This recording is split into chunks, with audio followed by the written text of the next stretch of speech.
अयोध्या को ऐतिहासिक रूप से साकेत के नाम से जाना जाता था।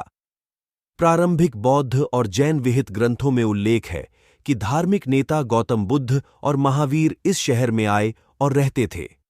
जैन ग्रंथों में इसे 5 तीर्थंकरों ऋषभनाथ, अजितनाथ, अभिनंदननाथ, सुमतिनाथ और अनंतनाथ की जन्मस्थली के रूप में भी वर्णित किया गया है और इसे पौराणिक भरत चक्रवर्ती के साथ जोड़ा गया है। गुप्तकाल के बाद से कई स्रोतों में अयोध्या और साकेत को एक ही शहर के नाम के रूप में उल्लेख किया गया है।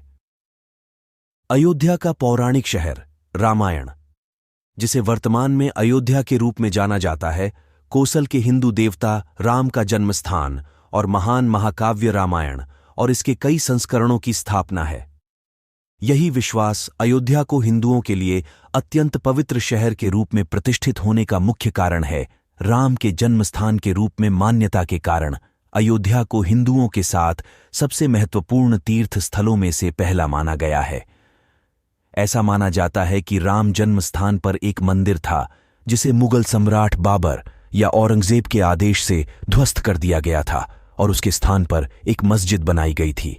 1999 में उस स्थान पर विवाद के कारण हिंदू भीड़ द्वारा मस्जिद को ध्वस्त कर दिया गया, जिसका उद्देश्य उस स्थान पर राम के एक भव्य मंदिर का पुनर्निर्माण करना था।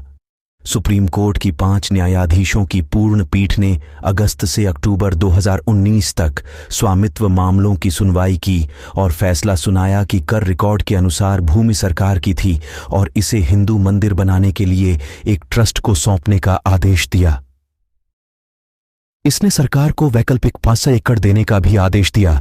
ध्वस्त बाबरी मस्जिद के बदले में अयोध्या मस्जिद बनाने के लिए उत्तर प्रदेश सुन्नी सेंट्रल वक्फ बोर्ड को जमीन दी जाएगी।